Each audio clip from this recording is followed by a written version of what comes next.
What's up, everybody? Kind of the antithesis to what I normally do. I don't even know if I'm going to edit or put this up or anything, but I'm just kind of throwing out thoughts. I wanted to put up something to kind of talk about my mental health, as that's not something I've done in about a week, I think. So no bombastic personality, no over the top trying to make jokes. We're not doing that here. As you can see, I've opened the blinds, let natural light in, and I've got my cup of coffee, which I could use a refill, but that's a thing. I want to talk about workplace mental health and how I've experienced through my years things that have hurt and have kind of made my life a little more difficult. I want to start with jobs like Walmart, like Sam's Club, like Home Depot, where you have a bunch of cashiers or a bunch of registers and very few cashiers, and then you get on the front end and you're as that cashier. You have to deal with people who may have had a bad day, may just want to cause trouble, may just want to do nothing but complain and fuss and whine. And as an employee, you got to take that. You can't really get up in their grill too much. You can't really tell them, listen, I didn't have anything to do with that. That's not my fucking problem. You need to calm yourself down. Do whatever you got to do to kind of be a decent person. And that's it's a big problem now, because you still have a lot of the baby boomers and a lot of the older generations who look down and you see these meltdowns happening in public places over pennies, and it's not even worth it. And I think one of the biggest examples of or one of the best examples I could ever come up with is to illustrate the difference between good people and shitty people is my job does honor our veterans, as I believe we all should, and they do so through a 10% discount. Is that a big amount of money? Traditionally, no. It is a very, very small amount of money. 9 times out of 10, you don't even get $1 off. You're basically not paying tax on anything that you buy if you're a veteran and you can prove it. Now, younger generation, military servers, they understand this rule. They understand that I have to follow corporate policy and I have to see a military ID, be that your retired ID, your base ID, your base access ID, your veterans affairs card, your VA card, something. I have to see something that has a picture of you and the branch you served under. So, like I said, most of the time, and while this one's a very technical thing, I also accept when I see that they've gone and gotten it on their driver's license. Because if you're a veteran, you take your DD 214 down to the DMV here in Texas, and they'll put the word veteran on your driver's license. I don't know if it costs any extra. I'd imagine it doesn't, but they do it. And I will take that every time because, as I just explained, I know how that works. I've seen it. But usually when a customer comes in and they ask for the veteran discount, I say, okay, I can give it to you as long as I can see your military ID. And they have no problem showing me. Older veterans, this is where I usually have problems. They want to show me their DD 214. They want to show me an extremely old military ID. And most of the time, the ones I've seen are like pink on white background. So because I'm so unfamiliar with those, now DD 214 I straight won't take. I will not take it. Not because I don't believe that the person didn't serve, but because A, corporate policy says that doesn't count. B, anybody can print that up. Anybody. It doesn't have a picture. It doesn't show that you are that person. And hell, I have veterans who come in to my line and raise hell because I do this. Do I want to do it? No. But I have to. And I think the story I wanted to tell was this guy. He couldn't have been 45, 50, and comes into my line at the self-checkout. So I'm handling 4 different registers at once, and he's like, "Hey, can I get a military discount?" "Sure, as long as I can see your military ID." He shows me the DD 214. I'm like, "Sir, I can't take that. I that's not an acceptable form of military ID." And he just starts raising hell right there, yelling and screaming and bitching and moaning. And I have made it a point in my life that if I don't feel like I will do a thing, yeah, I'll call my manager over there, but I'm gonna make them do it. So that way it's not on me. And so this guy got what he wanted in the end. For $2, he raised hell. And I think that's kind of been my mindset recently, is how much benefit would I get out of raising hell? How much benefit would I get out of complaining or whining or raising a fuss? Sorry, I had something on the screen. And if I don't feel like it balances out, I won't do it. I won't even care. And so I think that that's something we can all and can and should not only take to the bank, but kind of apply to ourselves. It's that walking a mile in another person's shoes isn't hard. You just have to be willing to do it. And generally speaking, whenever I see a cashier or another employee of a big company, I don't bitch at them.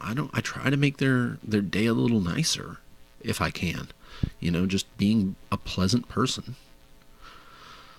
Because I've been in that situation. I have experienced being on the other side of that register and having to deal with shitty people. And it's not fun. It drags you down. It wears you out really fast. So,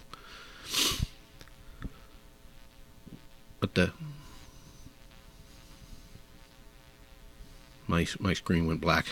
I don't know why. Okay. Well, the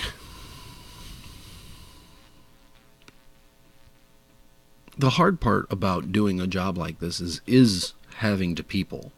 And I, generally speaking, don't hate people. I like to think of myself as rather a big people person, but it gets very, very, very hard to be a people person when you get people who are just the worst. And yeah, I know I just switched scenes. I've been doing this for probably about the better part of 10 minutes and haven't gotten any. Did I not add audio?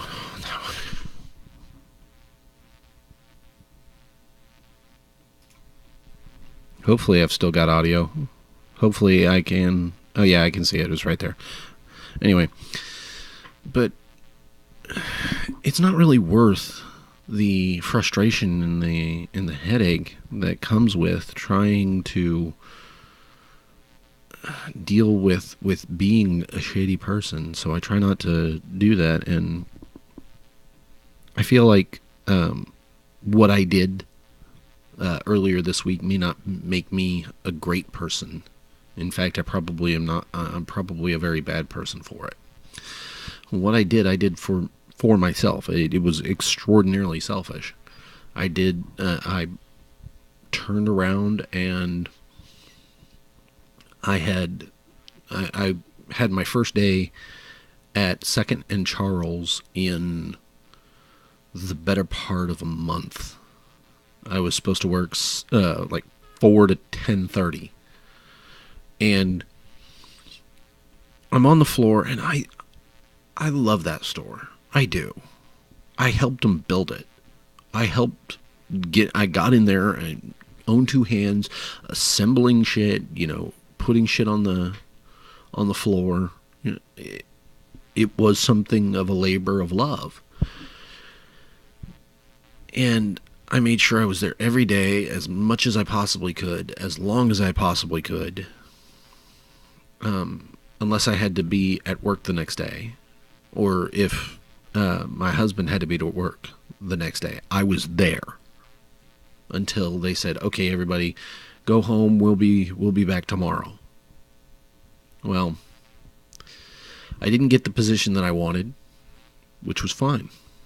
I looked at it like, okay, they're going to give me a chance here. They're going to give me the opportunity to turn around and build into being that person that they wanted. They didn't give me any hours for 3 weeks. 0 hours for 3 weeks.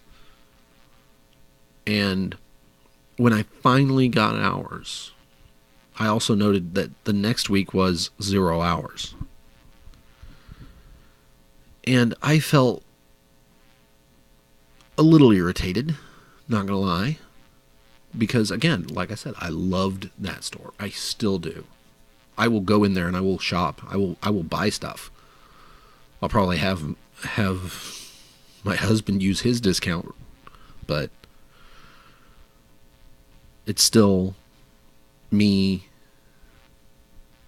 getting in there and supporting that business because I like it. I like what they do. I like the stuff that they have. And so when I turned around after, an hour and a half of working on the floor to reorganize a section that should never have been out of organization. I was working in the DVDs. I saw how chaotic it was. I saw how messy it was. And I'm like, okay, this hurts because I'm passionate about movies. And they're showing no love. They're showing no respect to these great films. Whether I like them or not, they got made, and people want to buy them. People are looking for them. So who am I to say that they're not great? So I started with the section that I'd had the most of on the cart that I had, which was anime, and just it was all over the place, terribly unorganized, no alphabetical order to it at all, and so I was plowing through it, and I'd keep getting customers coming up to me, and that's not a problem, you know. It's fine. You're looking for something. You see a guy with a name badge, go find him and ask him questions. Because, hey, sometimes, again, I've been on the other side of that, trying to find a thing. I have no idea where it is, even though I should know because I've been here enough. And then turning around and asking somebody and realizing that I was blind and had walked by it 3 times. It happens. So I would help the person get to what they wanted. And this would sometimes take me by the front desk, and I would see 3 or 4 of the employees just standing there and being social. Now, it's not like I haven't had lazy coworkers, and it's not like I haven't been the cause of holding people where they are because I'm talking to them, I'm telling them a story, and that I feel is, I'm sorry, new haircut, trying to learn how to lay it, and it feels weird, but and it's like I said, it's not that I haven't been in these situations. It's just when I'm the only person on the floor and we are very busy, it frustrates. I guess that's the best word I could think of, is that it's very frustrating. So when I ask the question, who do we have in books? Because I was I was helping a customer look for a certain book or a certain type of book. And the answer from the manager on duty was, everybody who's on the floor tonight is in books. I'm looking for somebody who knows a lot about books. When I ask who we have in books, that's me. I don't know anything about books. Where do I go? Because my forte, obviously, movies, a little bit of music, video games, I can do that.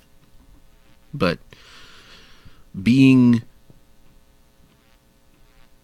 by myself on the floor, seeing nobody for the better part of 3 hours as I try to work through not only getting things on the shelves, but seeing all of my coworkers standing up front being social.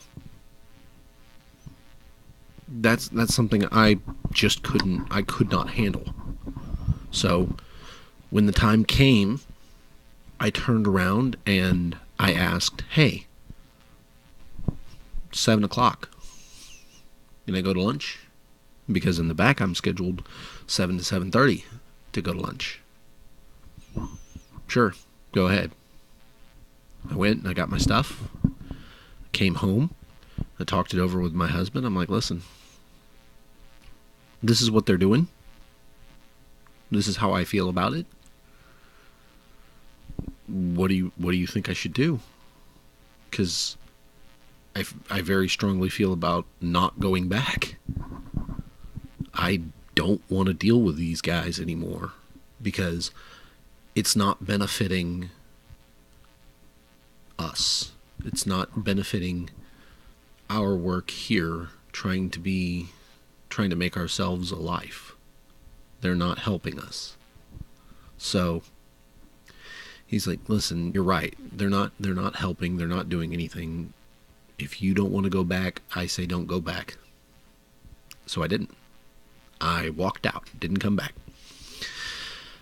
I got text messages, I got voicemails, I got emails from the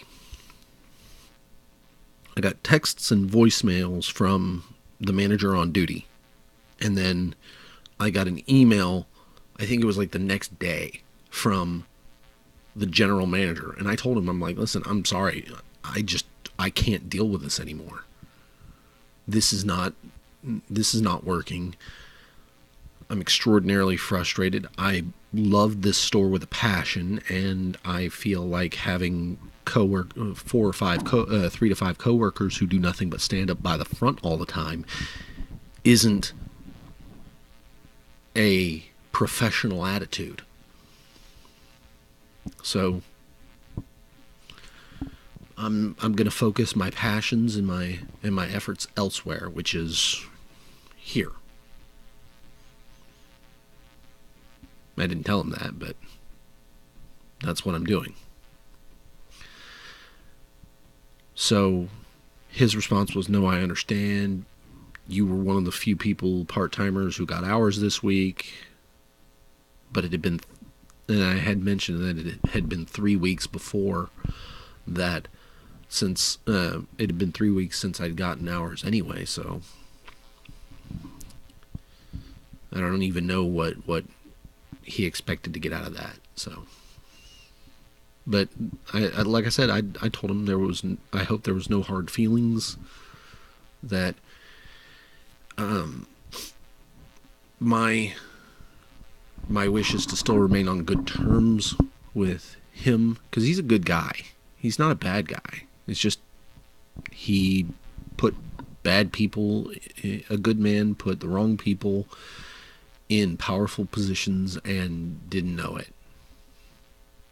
Probably still doesn't. Because no matter what I do, no matter what I say, it's just going to appear to be sour grapes. So it's not worth my effort to go and fuss and whine and bitch and moan. So I'm not going to, and I'm hoping that this will lead to a good continued good mental health. Because I don't want to be bogged down by that kind of stuff. Especially with the fact I've got some very good things coming up here in the next couple days. Tomorrow is NXT TakeOver Philadelphia. I probably won't be able to watch it when it happens because I have to work, but I can always come home and watch it later. And Sunday is the Royal Rumble, and I am going to watch that. And then we've got a week later, we got the Super Bowl. We've got my birthday coming up that Tuesday. I've taken that Tuesday and the Wednesday off. So hopefully everything just kind of coalesces, and I'm pretty sure that my friends, who are amazing people, have planned something, and I can't wait to see it. It's probably going to be amazing. Don't tell me, Danielle. I don't want to see it. I can already sense that you want to type something. But no, another thing I did was now that Facebook has this thing, is like, oh, your birthday's coming up, you can raise money for a worthwhile charity. I put out to everybody on my friends list that I'm raising money for the Trevor Project, which is a LGBTQ positive resource. They provide housing and counseling and critical services for at-risk LGBTQ teens. And I feel like this is a very good a very, very good charity. And I still want to run. I still want to raise money and run for them, still wearing the shirt that Danielle designed for me, because I've got no graphic design background, and she did a wonderful job putting that together. So now I get to try and figure out where to go from here. So while I may not be super knowledgeable about what I'm gonna do in the future, I hope to continue bringing you all awesome content and continue having positive mental health days, because you all deserve to see me be my best, and I'm going to keep working to be my best. Thank you for watching. I want to let you know that doesn't matter if this is the first video you find to watch of mine, or you're a lifelong fan of what I do here with this and Rob's Random ROMs and my Twitch streams, that I love you. You're all wonderful, amazing people who deserve all the happiness you can find. Because, hey, it's 2018. We got to support each other if we're going to make it through this.